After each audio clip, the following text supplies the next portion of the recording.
올해 수능부터는 교과 과정 밖에 있는 초고난도 문제, 이른바 킬러 문항을 출제하지 않기로 했습니다. 일단 공정한 수능이라는 말 자체가 굉장히 주관적이라서 약간 정치에 희생되고 있는 것 같은.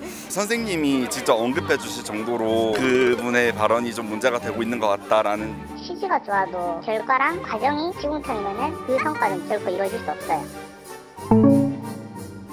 지난 21일 이주호 사회부총리 겸 교육부 장관은 공교육 경쟁력 제고 방안을 발표하며 킬러 문항 배제라는 수능 출제 기조를 확실히 했는데요. 학생들은 어떤 생각을 가지고 있는지 2시간가량 목동 일대의 학교와 학원가를 돌면서 킬러 문항 배제에 대해 투표를 받았습니다.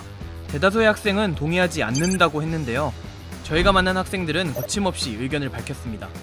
몇 년 동안 이제 그 킬러 문항을 정확하게 풀려고 훈련해왔던 것도 물거품이 되는 것 같고, 그렇게 노력하지 않았던 친구들과도 풀 수 있는 문제가 변별력이 없어진다고 해야 할까요? 킬러 문항이 있어서 최상위권과 중상위권이 나뉘는 건데 중상위권과 상위권의 격차가 심하게 더 벌어질 것 같아서 너무 어려운 건 저도 배제한다고 생각하지만 정답률 한 30%대 정도 문제를 출제하는 건 괜찮지 않을까. 갑작스러운 킬러 문항 배제 예고에 학생들은 혼란스럽다고 말합니다. 오히려 킬러 문항을 없애는 게 과연 사교육을 줄이는 데 도움이 될지 약간 의문도 들고, 이런저런 얘기가 많으니까 아무래도 공부하는 데 스트레스를 좀 받긴 합니다. 사교육 그 범위 내에 문제들을 빼겠다고 했는데 어느 정도가 사교육이고 어느 정도가 공교육인지 좀 구분을 정확히 아직 할 수가 없어서 지금 학교 선생님들도 좀 불확실하신 상황이고, 그러다 보니까 이제 수능 특강이나 교과서만 공부해라 그런 말들만 듣고 있어서 사실상 지금 어떻게 공부법을 바꿔야 할지 전 잘 모르겠어요.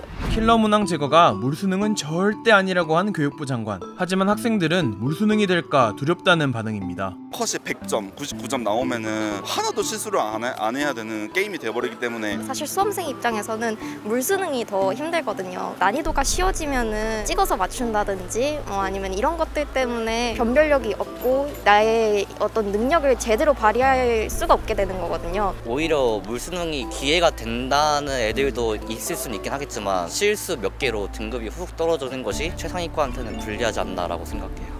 대다수가 킬러 문항 배제를 반대했지만 일부 찬성하는 의견도 온라인에서 찾아볼 수 있는데요.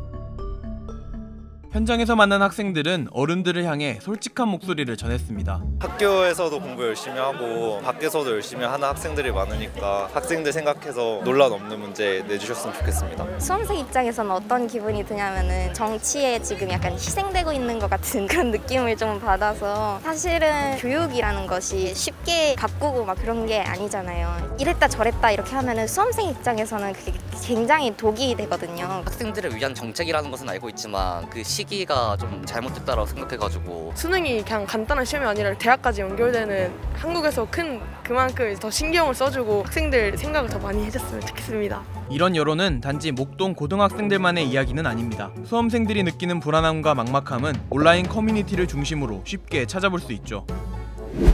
어른들의 거친 생각과 불안한 눈빛의 수험생들. 5달도 채 남지 않은 2024학년도 수능. 더 이상의 혼란을 막을 수 있을까요? 이번 영상을 만든 PD가 추천하는 영상도 보고 가세요.